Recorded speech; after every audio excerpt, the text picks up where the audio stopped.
चोरून चोरून का होईना पण झालं आमचं एकदाचं लग्न. नमस्कार. तर आज आहे तुळशीचं लग्न. मस्त पूजेची तयारी करून घेतली आणि अचानकच ठरलं आमचं तुळशीचं लग्न लावण्याचं.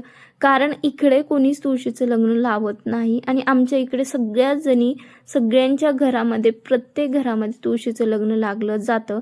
आणि मस्त मी पूजेची तयारी करून घेतली आणि मध्ये स्वयंपाक पण करून घेतला. आधी तयारी केली, नंतर स्वयंपाक केला.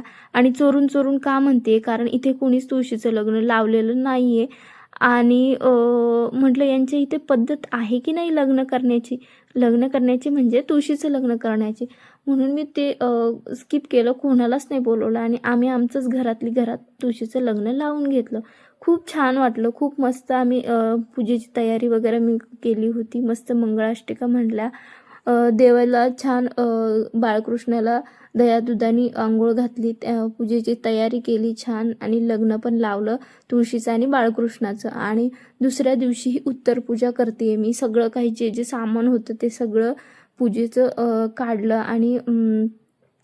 आणि ज्या ठिकाणी ज्याची जागा आहे पूजेच्या सामानाची किंवा मग ज्वेलरी वगैरे सगळं मी ऑर्गनाईज करून ठेवलं.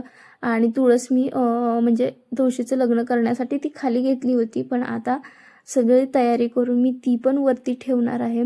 आणि तुम्हाला दाखवते वरती ठेवल्यानंतर सगळी माझी झाडं आणि तुळस खूप छान दिसते माझी तुळस. आणि तुळस एवढी छान झाली आहे ना, त्यामुळे मला राहवलंच नाही. मला म्हणजे मी मागच्या वर्षी तुळशीचं लग्न लावलं नव्हतं, यावर्षी मी मनापासून तुळशीचं लग्न लावलं आहे. मला खूप भारी वाटलं. आणि तुम्हाला व्हिडिओ कसा वाटतोय, तुळशीचं डेकोरेशन कसं वाटलं मला नक्की कमेंट करून सांगा. आणि तुम्ही पण तुळशीचं लग्न लावलं का हेही मला कमेंट करून सांगा. आणि तुम्हाला व्हिडिओ आवडला तर लाईक, शेअर आणि सबस्क्राईब करा. आणि हो, सबस्क्राईब करायला अजिबात पैसे नाही लागत, प्लीज सबस्क्राईब करा. आणि हे बघा माझं जास्वंदाचं फूल किती सुंदर दिसते. चलो बाय.